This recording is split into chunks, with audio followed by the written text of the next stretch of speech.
Come on. Let's get this thing moving. Come on, TikTok. Come on, Instagram. Start picking up some speed. Let's get the people in here to answer their home loan mortgage questions. So if you have home loan questions, real estate questions, market questions, interest rates, programs, first-time home buyers, investors, whatever question you have when it comes to home loans, please put them in the chat. We'll get to every single one of you guys, answer your question, hopefully get you on the right path for your home ownership journey. Yeah, we're getting a few people in there now. Okay, good. So happy Monday, April 15th. It's tax day. Tax day. Did you file your taxes? Are you on time or are you on an extension? Either way, we want to help you with home loans. If you owe money to the IRS, that's okay. We can still get you into a house. If you need I got tips for you guys. So if you guys actually owe money to the IRS and you want to buy a house, there's a strategy that I recommend you use. Unless you can have the money to write a check and pay everything in full, that's always best. If you're going to make payments, I have a strategy for you. Be sure to ask, because if you get into the wrong strategy with the IRS, sometimes it doesn't qualify you to buy a house. But if you have the right strategy with the smallest payment, that's always best. So make sure to ask questions if you do owe money to the IRS. So once again, we're here to help you with all your home loan needs. If you have questions about programs, interest rates, what's going on in the market, what to expect, when are rates going down, what are rates today, regardless of any of that, ask all of them. We'll get you all the answers. There have been some rate increases that on hit us. There have been some rate increases recently. The market is freaking out right now because, well, CPI came in horrible. First time we thought it was going to come in low, it came in at 3.1. Second time we thought it was going to come in low, it came in at 3.2. And the chairman of the Federal Reserve just kept saying, well, these are just bumps in the road, bumps in the road. And then it came in at 3.5. So if you take this chart, it's 3.1, 3.2, 3.5, and that's freaking the market out. That's like freaking the market out. Like, they thought there was going to be a cut in May. It's down to 1% chance right now, 1% chance that there's going to be a cut in May. And the cut in June is looking pretty not so much good either. Cool. Maddie Boo in the house, my third favorite Maddie. Only have $1,000 out of pocket to spend on a $300,000 home under FHA. What are my options? Maddie Boo, you're set up if you have a decent realtor. If you have a good realtor, because here FHA simple. It's 3.5% mandated from the borrower. That's what's mandated, 3.5% down. So on a $300,000 house, $10,500. You have $11,000. Now, you do have to contend with closing costs. Closing costs don't have to be from the borrower. They can be from the seller, or from the realtor, or from the lender. There's many ways to cover closing costs. It can be a gift. It can be from your uncle. It can be from your cousin, your best friend, your job. Closing costs can come from anywhere. The down payment has to come from the borrower. So if you have $11,000 and you're looking for $300,000, boom, you're right in it. You're in it. You're in the wheelhouse, Maddie. Don't hold back. Move full speed ahead, because when the interest rates start coming down, it's going to be tough. It's going to be tough. And if you don't have that extra cash to lean in with, if they start turning into a bidding war, you're out of the game. But right now you're in the game, Maddie. Let's move forward. Aaliyah Quinn, my loan officer, didn't explain why I got conventional and not FHA. Why? So I had to put 5% down and not 3.5%. It's a good question. Why didn't he? Yeah, that's so. Aaliyah, here's the very important thing you need to know. I know it sounds like it's past tense already, but this guy works for you. When we get a client, I work for them. I tell them, hey, here's what you can do, here's what you can do, and then there's guidelines. I can't make somebody fit the guidelines. My job is to advise them. Like, for instance, if you already have an FHA loan, that means you can't probably can't do another FHA loan while you have that current FHA loan. So that could be a reason. That could be a reason. But if he just told you you're going conventional, that's, yeah, you're the boss. And that's the big thing. You're the boss. It's your money. You're the boss. You're the boss. Are you a first-time home buyer, Leah Quinn? Are you a first-time home buyer? Have you owned a home before? Do you owe... No, there's not much that would stop you. from Yeah. doing FHA, so let's answer that question. Art, how you doing, man? What about USDA rural? How do you qualify? Art, good question. Very good question. So, USDA is unique. And it's unique because it's unique. I already did mine. Unique because the property has to qualify before the borrower. So, first, we qualify the property. It's actually pretty simple. You go to usda.gov, put in the address. It's either green or red. If it's green, you're qualified. Property's qualified. In that case, then we start moving forward and qualifying the borrower because it's a different type of loan. It's actually a different type of underwriting system. It's called GUS, G-U-S, Government Underwriting System. And with GUS, we qualify the property, then we qualify the borrower. That's different than FHA. FHA, we qualify the borrower, and then we make sure the property qualifies. Most do, few don't. Condos, foundation problems, roof problems, certain things that will stop an FHA, but we qualify the borrower first because the majority of properties will qualify FHA. USDA, very small amount of properties qualify for USDA. Here's the other thing, guys. I think there's a whole bunch of marketing going out for USDA programs. I bet you there's a new loan officer going, hey, I just learned this. And he's probably putting it out there in front of you guys, and you guys think it's the next best thing. Here's the thing. USDA is harder to get qualified than FHA. Okay, it's harder. Why is it harder? Two things. One, the property's limited. And then the second thing is the ratios are lower on in USDA than in FHA. FHA allows you to push the lines in more areas. That's why FHA is the most popular loan for most people. So FHA can also go zero down. That's the appeal of USDA as well. It's naturally zero down. With FHA, you have to go with the program. That being said, don't stop and not move forward because USDA is so limited. Still, get pre-qualified. We'll look at both. We'll look at USDA. We'll look at FHA. We'll see what's the best for you. And FHA isn't limited on the area or the property type. So you can buy a house, condo, manufactured home. What else? That's all of them. PUD. You can buy it in PUD. What's PUD? Planned Unit Development. It's a little different than an SFR. But PUD, Yeah, you can do all of them. User 6131. If I get seller's credit, is it better to use that to pay down the rate or closing costs? So user 6131. That's a very unique question to you. Here's why. Is this going to be a house you're going to live in forever? If it's your forever home, it's a strategy. We have to talk about strategy. If it's a rental home, that's a different strategy. So let's just assume it's your forever home, okay? So you're getting into your forever home and you actually understand the market. And your loan officer actually understands the market, which most don't, by the way. Hate to say it that way, but it's true.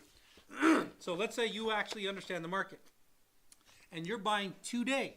Well, if you're buying today at today's rates, you're probably high sixes, low sevens, mid sevens, something like that. And you're in a high interest rate environment. Right now, the chairman of the Federal Reserve and the entire federal board, this is them, this is all 12 of them, say that we should be at 5.25 to 5.5% rate. That's for the prime rate. But if you look at this, they are forecasting, this is all through 24, 25, into 26 and touching 27. So by 27, they are back at a consensus at about 2.5%, which means rates are going to go down over the future. Now, you're going to see a lot of freak out in the meantime. Oh God, the economy's horrible. Oh, things are great. Horrible, great, horrible, great. It's going to be all over the place. Yep. But these guys are the smartest people on the planet. So they say. that are governing the direction of the economy, and you know this is going down. Okay, cool. So why is that important? Because if you're buying your forever home, you want the lowest monthly payment forever. You want to make the least amount of profit for the bank and keep the most in your hands. So why is that important? Because if you're discussing buying down the rate right now, you're going to spend, let's call it 10 grand for easy math, 10 grand. You're about to spend 10 grand to buy down from 7.5 to 6.5. Take over if you want. 7.5 to 6.5. At that point, you're not going to be able to, you're going to refinance in the future. You are going to refinance in the future. So always not a bad idea, or not the best idea to buy the rate down. That's what the point is. Hey, you got a lot of questions here. We're going to get to every single one of you. So hang in there. We'll get to you. We're going to be here for a whole hour, so you'll get your answers. Also, we're not charging you any money, guys. So if you like what you see, if you like what you hear, if you're participating, give us those likes. Give us as many likes as you can. We're going to try to get to 10,000 today, guys. We're at 40. Heart us up. So we're going to try to get to 10,000. Heart us up. We appreciate you guys. Thank you very much. If we give you an answer that has teeth, give us a whole bunch of hearts. Throw a hat on us. Put a mustache on him. Do something to let the algorithm know that we're trying to help you get a house in 2024. Go. Yeah. How to make lasagna. Yes. Yes. That's actually his name. Yes. Okay. VR30. Better to be married to buy a house? First-time home buyer. It will depend. It will depend on if you're both high earners. No. If you're both high earners, maybe. But truth is, it doesn't matter. Well, unless you're like, here's the problem we run into. We got one spouse who's the earner and another spouse who has shitty credit. And they both want to be on the loan. So I have to use the shitty credit building the loan. Not a best idea in that situation. But if you're both high earners and you both have great credit, yeah, sure. So here's the situation. If you're married, depending on where you're at, putting you together and keeping you together is very difficult. But if you're not together, we can manipulate that thing a lot easier and move more things around. So I would say not married. It makes it harder when you're married. Miss Cornell, my niece have a full-time job over 4 years and a part-time job over a year. Can she use second job also? No. Okay. He's correct. Yeah, you need no. what? You need a 2-year concurrent history, meaning that you had the full-time job for 4 years, and for the last 2 years, you've had the part-time job at the exact same time. I can actually do this with 2 full-time jobs.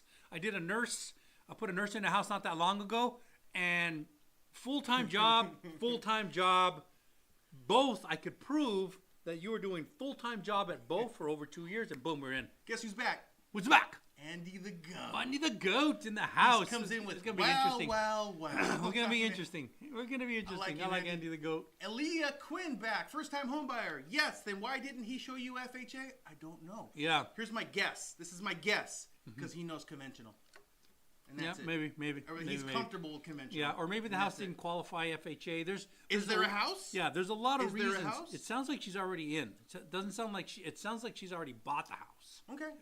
I still want the answers. The only thing I know is conventional has less stipulations with the inspection and good for people.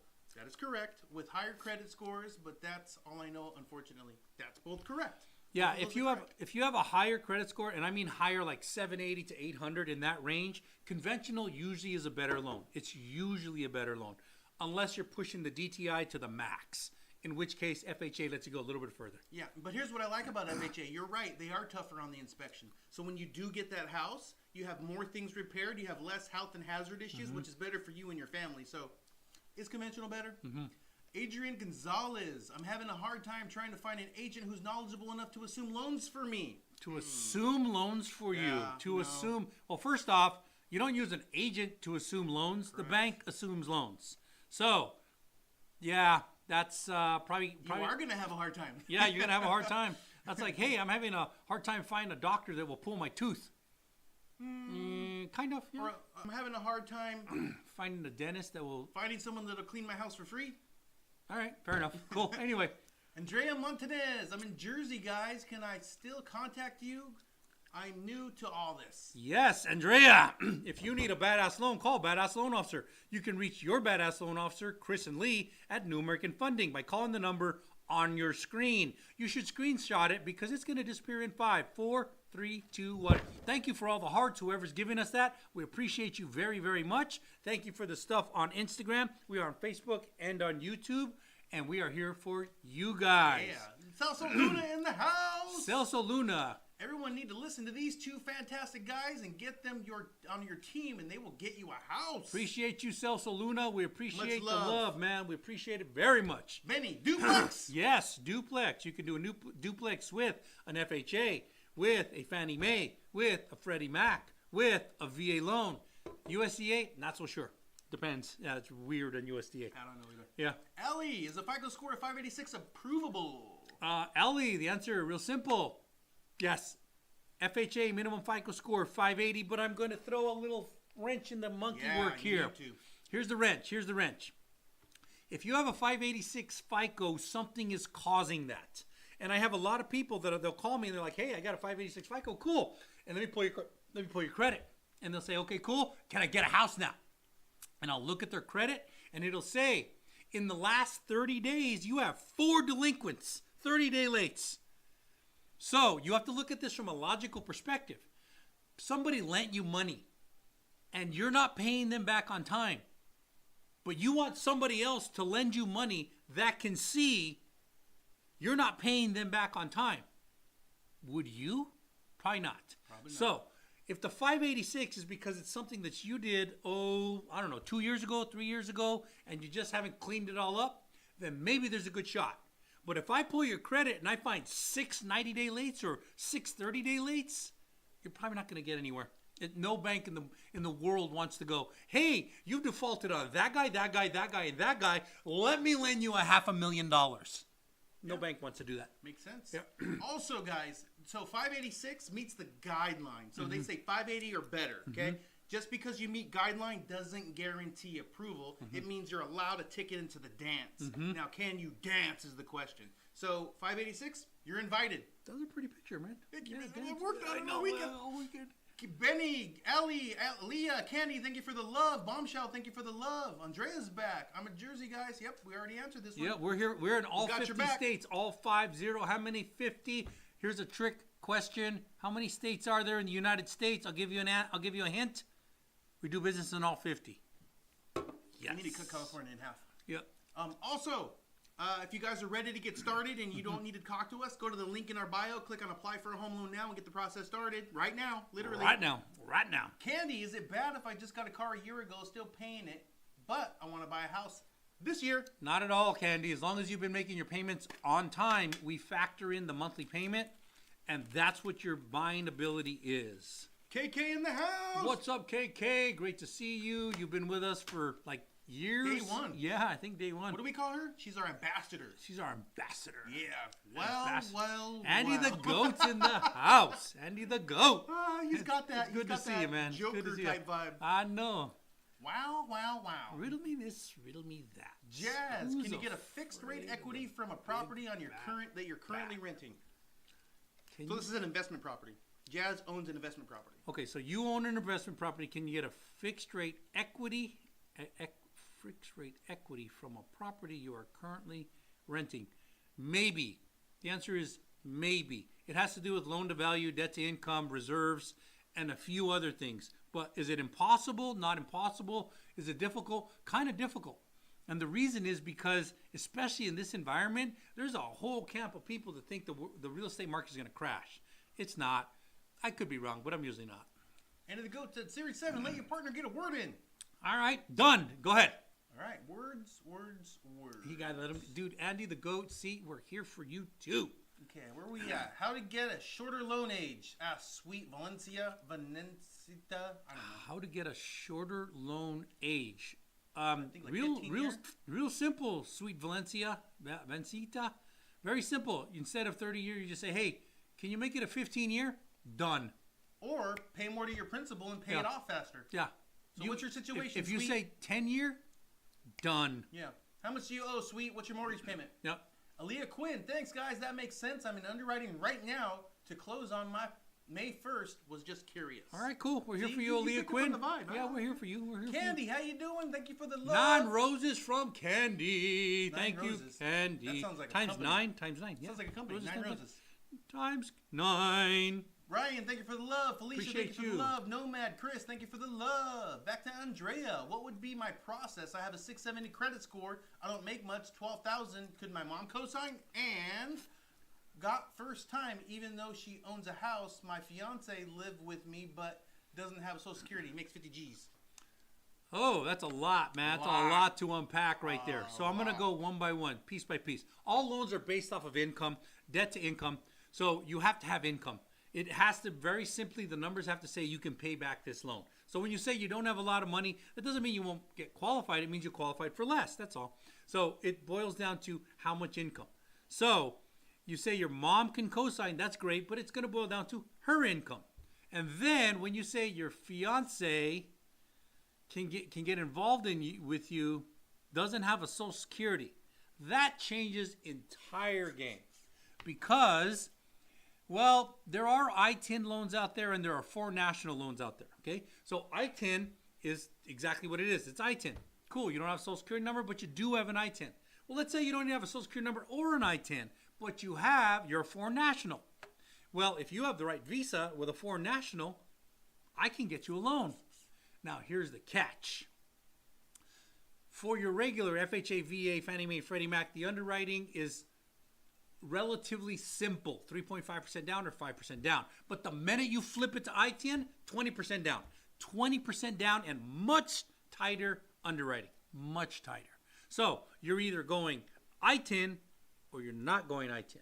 If you go I-10, we got to go under the strict guidelines. And there is no way to say, hey, can I do mine FHA and his I-10? No, it doesn't work like that. It's either FHA loan or I-10 loan. So, hope I answered it for you. Heck yeah. And hey, guys, keep those likes coming. We're at 3,000, trying to get to 10,000. We only have 40 minutes left. We're at 3,000? Yeah. Can you believe that? We should be at like great. 9. You're great. Yeah, you're right. They're great. Awesome. They are great. We appreciate you. I think Candy's like killing it out there. Thank you, Candy. Andrea Montanez, my $1,800 rent is killing us. Yeah, $1,800 rent's killing anybody. I'm going to make you very sad. Very sad. If you take $1,800, every year you're paying up $24,000. Over the last 4 years, you paid about $100,000 to somebody else's mortgage. Yeah. Jennifer Ontiveros, how do you calculate overtime on income? How do you overtime? How do you overtime. calculate overtime? Oh, very simple. It's simple. Jennifer, take this formula down. Okay? As long as it's ascending or level, not descending. If it's ascending or level, take all 24 months, add them all into a pile, divide by 24. That's it. Yeah, pretty simple. As long as it's level or ascending. If it's you're losing overtime, it's a whole different formula. Or if it's sporadic. Adrian Gonzalez, false. You need an agent to assume loans. Selling agents won't let me speak with them without an agent. I don't know. We've assumed loans. Oh, I get it. Adrian. Oh, Adrian. We're going to have some fun with you. Oh, you're doing subject twos. Oh, you're trying subject twos. That's what it sounds like. Everyone who doesn't know, subject two is this new kind of thing trendy thing where like, hey, you don't need a real estate license. No, you don't need a loan officer's license. You don't need a bank. You don't need anything. You just need to go find somebody who's in distressed or stupid or not of good mental acuity and tell them you'll give them less for their property and find somebody else that will take over their loan. Yeah, we're not a big fan of subject twos. Like, I think it's a gigantic disservice to the entire market. And I won't deny that occasionally you can take advantage of Granny who didn't know her house was worth $500,000. You got her to sell it to you for $400,000, and then you put an investor in there for $475,000, and Granny lost $100,000. I won't deny that some people make a profit doing that. We're just not big fans of those people. Yeah. Jazz, thank you for the love. Give us a bunch of hearts, guys. Adrian, heart us up. I know you like that answer. Juan Martinez, I have a 760 credit score. Can I qualify for a zero payment for a manufactured home plus land in Colorado? Zero payment? I've never heard of a zero payment loan in my life where you're like, hey, can I get zero payments? I'm going to assume he means down payment. Zero down payment. Okay, zero down payment. Okay, cool. 760 FICO, zero down payment, manufactured home, plus land in Colorado. Maybe. Under this circumstance, the land and the house must be affixed to each other via a 433 and an engineering cert through the county, and it has to be certified. If you have all of that, now you have real estate. You're not buying a piece of land thinking, hey, I'll bring a modular on it and put it on there. Now you have a piece of real estate. If you do have that, now this meets Fannie Mae, Freddie Mac, FHA guidelines, as long as it's post 76 and That's it, right? Double wide is gone. June 76, yeah. Double wide's gone. Permanent foundation. Yeah, permanent foundation. Yeah, post 76 June, post 76 of June. Now we put it into pricing. Your pricing's a little worse than normal, but not a lot, just a little bit, a little worse than normal. And we move forward with the regular loan. And with that, we get you a down payment assistance program. And that down payment assistance program covers the down. You're in for zero now. Yes, can happen. Jimmy Hicks 295. Do you do no document loan? Ha, cute. Close to. We can do close to. Okay, so but Jimmy, no document. Jimmy Hicks. No docs don't really exist anymore. That was coined back in 2005, 6, 7, 8, which actually caused the crash of 9, 10, 11, 12. Caused the crash. So in what happened was there was a lot of laws instilled called the Dodd-Frank set of laws. And there are no doc loans. You can have no income loans, and we call those bank statement loans. That's what he's referring to, right? No doc, bank statement.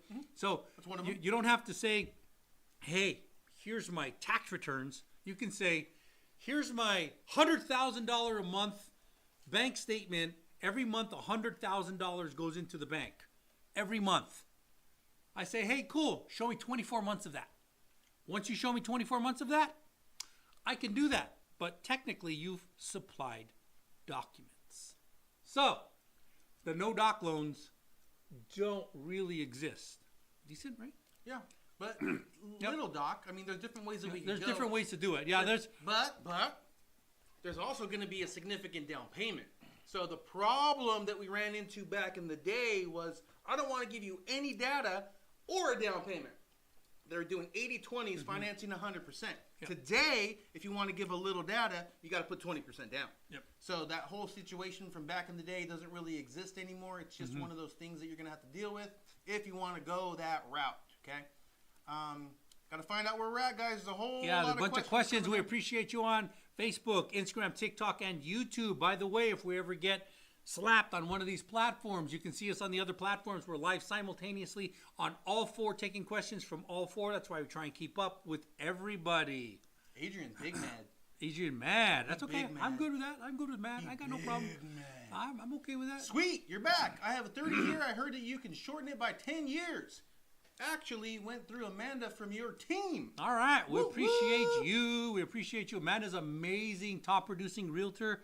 Amazing. Does she mean Amanda? I don't know which Amanda. We got a lot of Amandas. Yeah, I got multiple Amandas. But anyway, it's either Amanda, the loan officer, or Amanda, the realtor. I'm talking about Amanda, the realtor. She's a top producing loan officer or realtor for many, many years. Yes, it's awesome. So sweet. You say your payment's $22.32. So how much extra are you paying per year in order to get that 10 years down? Yeah, it's just math. And you can actually, if you're a New American Funding website, if you're a New American Funding loan, you can go into the website and there's a calculator when you make your payment. You can say, what if I paid this much more? How long would it take? What if I paid this much more? What if I made a lump sum payment of this? There's all these formulas that the website will help you. And don't forget to hard us up, guys, trying to get to 10,000. Especially you, Adrian. Give us a bunch. Andrea Montanez, thank you guys so much. I appreciate it. You're very welcome. And I need to go. Give us a lot of hearts. Oh, I need to go to my boy. Is he? Nando, line of credit or refinance? Line of they credit? Exist, yes. Yes. It's going to depend on what your purpose is. Right now, money's expensive. It's expensive. So refinance, the only time I'd recommend that is if you did something like 6 months ago and you have a 8.5% rate, and today I can get you a 7.5% rate. That's the only way because if you have a 3 or a 4, to refinance now is mostly stupid.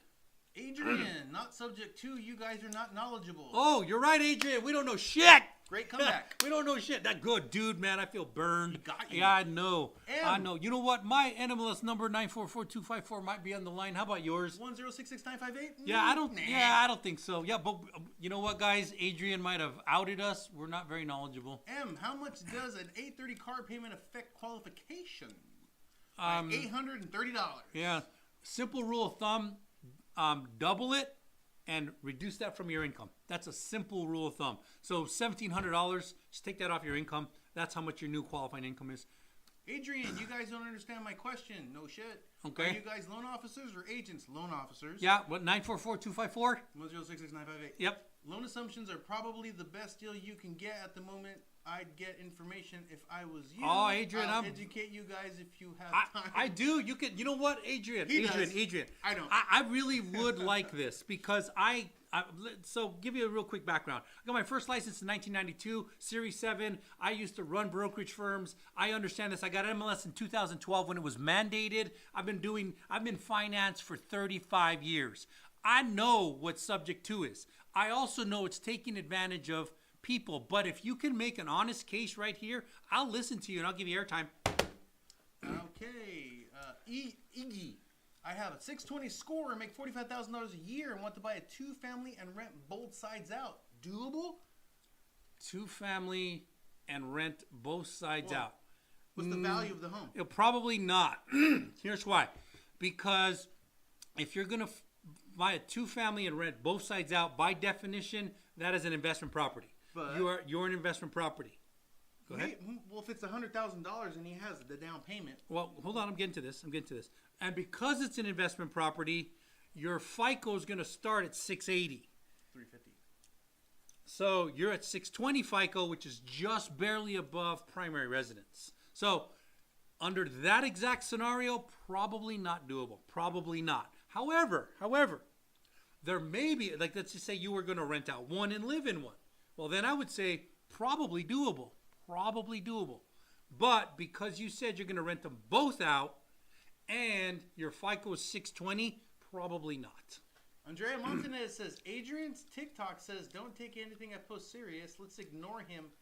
He has nothing better to do. Oh, shit. Oh, you got the squad after you. You got the squad. Dude, Adrian, the people that we actually do good work for, that we teach them the guidelines, we help them get the house, they'll come at you, man. They will come at you. Yeah. Yeah. Oh, yeah. Come at. He's probably a loan officer. Yeah, maybe. Celso in the house. What's up, Celso? Great to see you. 350. What happens if me and my mom's name are on the house and she lives there? Does that still work? Or do we both have to live there? So now he's talking about a primary. So if you're dealing with the primary for either one of the borrowers, that will work. It's a primary residence, and let's say your mom is, and she has to bring some income. It doesn't have to be substantial, but it does have to be some income. So now she's in the house, and that's her primary residence. The minute we trigger that, we can go 4-unit on FHA, conventional, Fannie Mae, Freddie Mac, and VA. We can do that. Not USDA. It's a little different on USDA. But if we do that, you now have a primary residence and you fall under primary residence guidelines. You can have non-occupant co-borrower with the primary residence. I will say that if you're trying for a zero down program on top of all that, that will be erased because once you have a non-occupant co-borrower on almost all zero down programs, makes it void. All right. Cool Your Brews. And you guys are awesome. Thank you. Awesome. We appreciate you. Cool Your Brews. Awesome. Hey, guys, help us. We're trying to get 10,000 likes. We're at 3,600, it looks like. So the more we get, awesome. Also want to take some advice from you guys that may know. So our algorithm is jacked. They're jacking us right now. So they're not letting more people know that we exist. So what can we do to boost that? What can we do to get more questions in this inbox? And if you guys know, please let us know. Please let us know. We want to help as many people as we can. Anybody who really knows this TikTok thing or the Instagram thing or the Facebook thing or the YouTube thing, please get a hold of us. We're trying to grow the platform. I do see some other loan officers. I watch them. I kick in sometimes. I'm not hating on them. In fact, I welcome you guys. If you're loan officers or if you're in any way in finance, I will have an honest conversation with you. I will debate you. And if you could prove me wrong, I'll back off. That doesn't happen very often. But this is where I tell these guys, hey, if you actually can make the case, because I get people asking me all the time, Subject 2? No, horrible. It's horrible, especially if you're listening to Tom Cruise these days. If you're listening to Tom Cruise, he's like, hey, you can go over and do this and Section 8 it and so and so. Section 8 works sometimes. But you better really have your shit in line if you're going to start that, because if not, you're going to be like happy, freaking pissed off and broke. I think Andrea scared the Adrian guy off. Probably, yeah. Andrea's tough. Andrea's tough. We dig you, Andrea. We dig you. Wow. Okay, how can you qualify for 3% conventional? That's a good question. Very good question. So there's two big programs, 3% conventional. They're called Home Ready and Home Possible, 2-3%. Now, for most people, they're not good programs, even though they sound great because it's 3%. And why are they not great programs? Because of the MI. The mortgage insurance gets ridiculously expensive unless you have a very good FICO score. If you have an 800 FICO score, you're probably better off with the 3% conventional Home Ready or Home Possible. You can't have owned a home in the last 3 years. That's one of the catches. But if you have an 800 FICO, then 3% conventional is great. But if you have a 622 FICO, I priced an MI on a 622 FICO 3 days ago, and it came in at 3.7%. I actually called him over and I said, hey, And I went, yeah, does this look right? And he's like, it does not look right. Let's rerun it. Okay, let's rerun it. Let's rerun it. We reran it like 3 or 4 times. 3.7%. The mortgage insurance gets ridiculously expensive. For perspective, if you have an 800 FICO, that'll come in at 0.21. Let me give you math on that. 0.21 is probably $100 a month. 0.37 is probably $700 a month. That's the difference on the MI, on the mortgage insurance. But that's driven by your FICO score. So good question. yeah. Iggy, thank you guys. You're great. Appreciate you. Adrian's back. Assuming loans is assuming the seller's current loan and taking over their existing mortgage and term. You're correct. And okay, so I'm going to give you a little bit of this. So for those of you who are listening, here's what an assumption is and a subject to. Subject to is, hey, Mr. Veteran, I would like to take over your loan. I would like for you to give it to me. First off, the VA is going to go, wee. It's not so easy. It's almost impossible. I won't say impossible because it's not prohibited by the VA guidelines. But you skip the realtors, you skip the loan officers, you skipped everybody. Now, here's what's going to happen. Let's say, yes, I sell it to you subject to. Cool. He now owns the property. All right, cool. Now, can he transfer it to somebody else? Yes, he can, but there's something that happened in there called a due on sale clause. A due on sale clause is in most loans, which makes the original borrower liable for the loan right now, and puts a cloud on the title. So if the bank calls the note, which they can legally, like right now, what's going to happen? That original borrower has to come up with, let's say, $300,000 tomorrow. They give him 10 days, but you got to come up with $300,000. But wait, I can't. But in the meantime, this guy sold a property, but it has a cloud on the title. So now the title is now clouded, and he sells it to somebody else. So now this third person bought the house. It's got a cloud on the title. The original borrower is being chased for $300,000, and the whole thing's a giant mess. You know why? Because you skip the realtors who have a license, you skip the loan officer who has a license, and you skip the bank to get around the system, but sometimes you can take advantage of Granny. Wow. Okay. Cool Your Bruise wants to know, is it PMI removable with FHA? Yes. But it's not so simple, Cool Your Bruise. You had to have put 10% or more down upon purchasing. If you put 10% or more down upon purchasing, it will be removed in 11 years. If you didn't, for the life of the loan. 3927 Genie, how hard is it to get another mortgage after a foreclosure? Depends. What type of foreclosure? Was it a voluntary foreclosure? Did you give it up, or did they come in and they just take it? Because foreclosure is probably the most difficult thing to come back from. Why?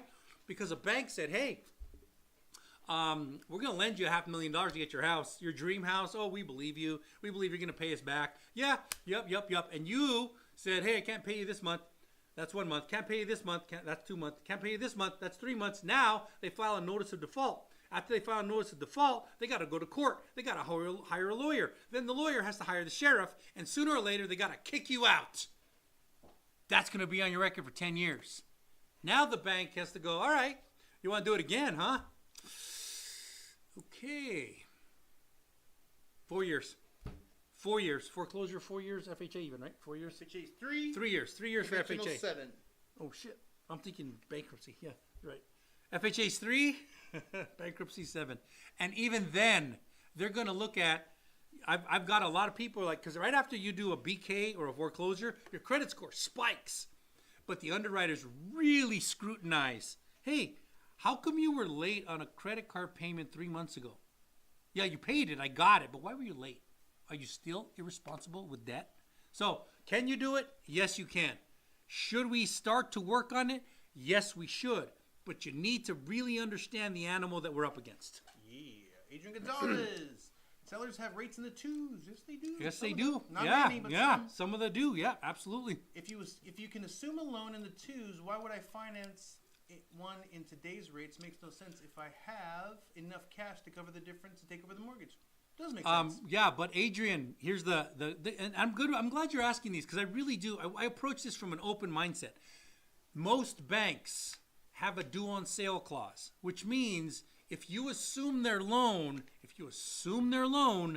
you have to go through the bank. This is why I tell you you don't need a realtor. You have to go through the bank. You have to go to the bank and you say, hey, listen, I'd like to assume this loan. Most of the banks are going to tell you no, but your version of assumption is probably, oh, I'm going to use the straw buyer. I'm going to still use Joe Schmo's name and pay the rent. I'm assuming his loan. You're assuming it behind the scenes, but not in the real world. In the real world, the bank would let you assume it. And can you assume a loan? Yeah, you can. We help people assume loans. So what would be the scenario? Hey, mother and son bought a house together. They're both on the loan. Why? Because son could not qualify on his own. 3 years later, he's gotten 3 raises and a manager's position, and he wants to assume the entire loan. We tell the bank, heads up, this son wants to assume the loan. The son goes through underwriting, and if he can afford the loan on his own, the bank says, yes, the mom's off, he's assumed the loan. That's the proper use of that word. There's a possibility you're assuming right now. Yeah, I know. Andrea, how do I start the process of finding a reliable realtor or any recommendations? I get nervous about starting this process. Time for commercial. You need a badass loan, call a badass loan officer. You can reach your badass loan officer, Chris and Lee, at New American Funding by calling the number on the screen. We know our shit will help you get the right people. This is going to disappear in 5, 4, 3, 2, 1, bye. Make sure you screen that, shot that, Andrea, and call us when we're done. Yeah, Andrea, I'll give you the real quick scenario that we use. We work with top producing realtors all across the country. I'll call them, and they go into these big groups where they pay $1,000 to $5,000 a month to belong to, and they're like, hey, who works in Mena, Arkansas? And Mena, Arkansas, somebody goes, I work the Mena, Arkansas area. Cool. I want to get you a client, but before I do, Lee, the loan officer, is going to call you up and say, hey, Jane, nice to meet you. Yeah, that's great to talk to you. Okay, cool. I see you've done 140 transactions. Do you have time for one of my qualified borrowers? Yes. Okay. Hey, Jane, I just need you to know I have a fiduciary responsibility towards my borrower. If my borrower doesn't get good representation, I'm going to choose somebody else. You okay with that, Jane? Jane says, well, of course, I would expect nothing less. Now they know I'm watching them. And they'll do a good job for you. If you guys are wondering, that thing he put next to his ear is a phone. That's yeah, right.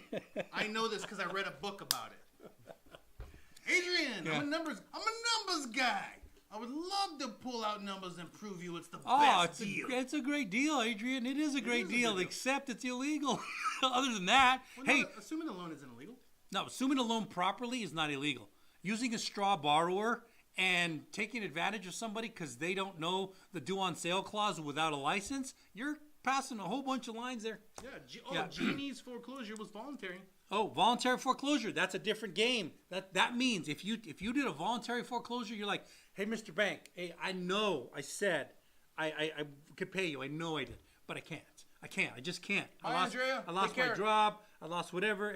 I can't pay you. So I'm going to give it to you back without you having to hire the sheriff, having to go to court, having to do all that stuff.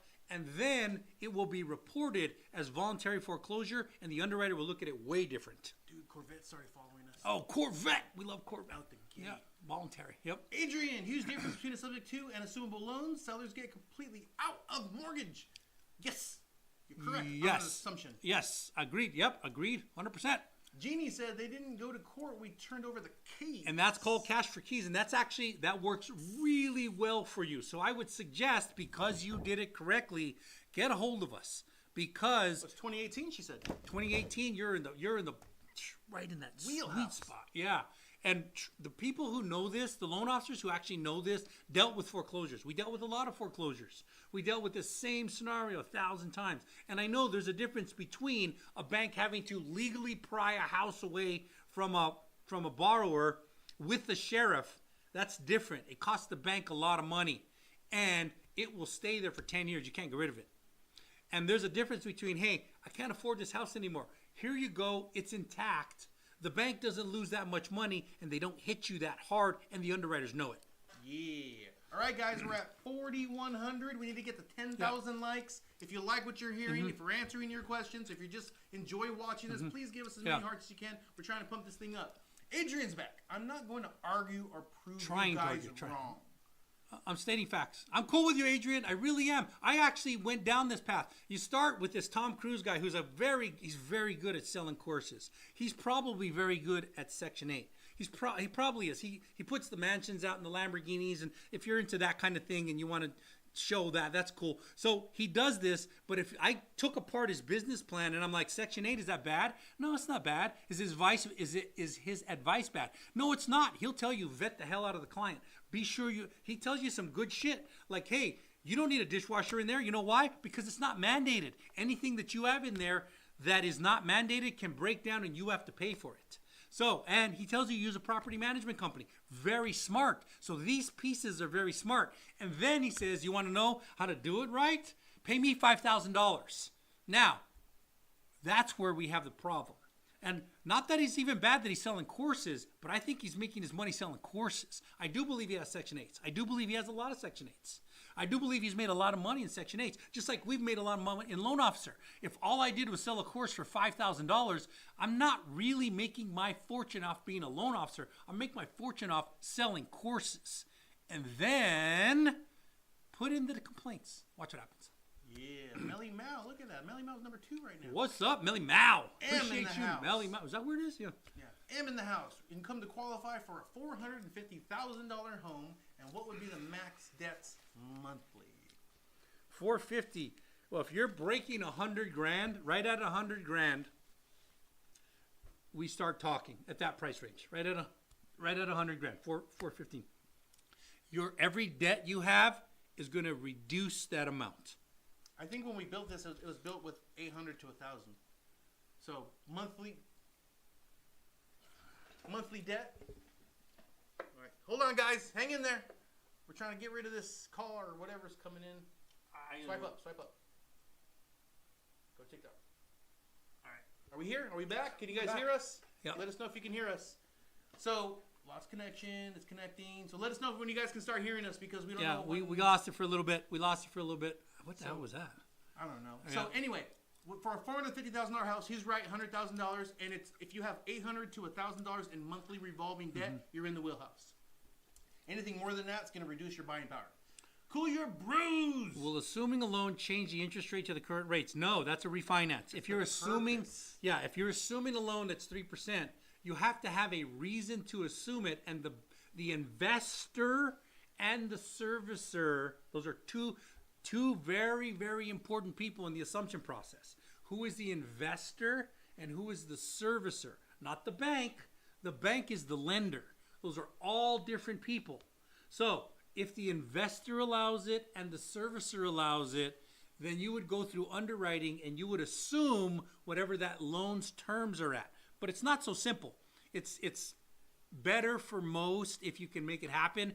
But it's not just something that you can choose. It's not that easy. Yeah, Luna Bagheera, love the commercials. We actually went to some of the top guys at Madison Avenue to put that together. Yep. So glad you like it. Yep. Andrea Montanez is back. Sounds good. Talk to you guys. Take care. We are here for you, Andrea. Jeannie says thank you. We're here for you. Team Sanchez is in the house. What's up, Team Sanchez? Team Sanchez. What's going on in L.A.? Great to see you. He's in southern. No, he's in L.A. We went through this. We've been through this? Team Sanchez, I don't know why, but I keep saying he's in northern San Diego, that kind of area. I think he's in Temecula? I think he's in that a little bit south of Temecula, but I think he's in that area. Poway? Anyway, Team Sanchez, technical. LA, man, I told you. L.A. I told you. Damn, he's I right. already told He's you. right. I know my guys. Occasionally I'm wrong. I got my Is that ear to the occasion? street. One of You the know what I occasions? mean? Yeah, Got my ear occasions. to the street. Anywho, we got a few minutes left. Kind of give us the market update of where we're at, what we're projecting, and what things are going to be looking like here soon. Okay, so things are not looking good in the market. Why? Because we look at three big indicators. The big ones, the most public one is CPI. And that's the most public one. Everybody looks at CPI. That's a big one. The bigger one for the Fed is PCE. But let's talk about CPI for a second. See, these are all, if it's a rising tide, it'll bring up all ships. If it's a lowering tide, it'll bring down all ships. So The first CPI came in at the beginning of the year, came in hot. We were expecting 2.9, came in at 3.1. The next month, we were expecting 2.9, came in at 3.2. The next month, we're expecting 2.9, came in at 3.5. Now, after a while, you can't ignore this shit anymore. It's 3.1, 3.2, 3.5. Holy smokes, we're starting to draw a line. And based off of that line, it does not look good from the investment perspective. So the investment perspective, I'm talking about in Vegas, they make bets. And the bets were pretty high that our first cut was coming in May. It's down to 1% right now. 1%. 1%. It's not going to happen. It's going to go lower than 1% because it's not going to happen. Even June is probably not going to happen. July, not happening. September is probably going to be it. And that's third quarter, right towards, I've always said end of third quarter. He says beginning of fourth quarter. I think that's about to happen, but there's an X factor in here. There's a big X factor. Big X factor. And we call that X factor the election/war. What? Garbage. Yeah, there's some crazy shit going on in the world right now. And if there is a war, then the U.S. economy usually responds favorably to a war. What? It does. It's just horrible. It's like life. It's how it works. If there's a problem with the elections, that's going to hiccup the Fed too. Because Jay Powell, he likes to say he's nonpartisan. I like to believe that he's nonpartisan, but the whole world is partisan. That's just the way it is. I mean, whether you know it or not, there's something called cognitive dissonance, which means you believe something you don't know you believe it, or echo chambers, where you're like, hey, all I watch is Fox News, so all I believe is this, or all I watch is MSNBC, so all I believe is this, or all I watch is CNN, so I believe. That's an echo chamber. If you're a smart person, you back off and you go, hey, listen, I can't just be fed my news. You can give me something, I'm going to get something, and I'm going to come up with my own opinion. Now, I really, really, really hope that the Fed is not being pressed by the current administration. I really hope that. But I'm not stupid. Low so wavy 001. Can you guys talk about 203K? You do take that. Yeah, 203Ks are loans. Loans that you can get to do stuff like repair your house, update your kitchen, add a room, as long as it fits the foundation, flooring, all kinds of stuff. I'm going to say no. Okay. All kinds of stuff. So a 203K loan, what you're going to do, it's very difficult, and here's why. Because you're dealing with contractors. You have to get contractors that know paperwork, contractors that are okay with turning in certain documentation, because when you do a 203K, there's a case manager assigned. The case manager's job is to, one, make sure that it makes sense. Two, make sure you're not getting gouged, because a lot of people want to do this to try to get more money in to, fool the system. So they know how much flooring costs. They know how much kitchen costs. They know how much lighting costs. So what's going to happen is the 203K manager is going to say, here's how much you can get, call it $30,000, and then with that $30,000 you can do the upgrades. But the sticking point is going to be the contractor, because they're going to work with the case manager and they need to fill out certain documentation. But that's basically how a 203K works. And cool your brews, should I pay off all debt and loans for a higher FICO? Benefits of doing so. Pay off all debts and loans for a higher FICO. So it's going to be talk revolving. to us. Yeah, you should talk to us. But it's going to be revolving debt. So if you're going to be paying any debts off just because you want to eliminate stuff and boost your score, it's going to be credit cards. Paying off installment loans like car payments, and, student loans, don't boost your scores too much. What really affects you is credit cards. That being said, you ready to hit it, man? Yep. Hey, we appreciate you. We've been Chris and Lee. We are out.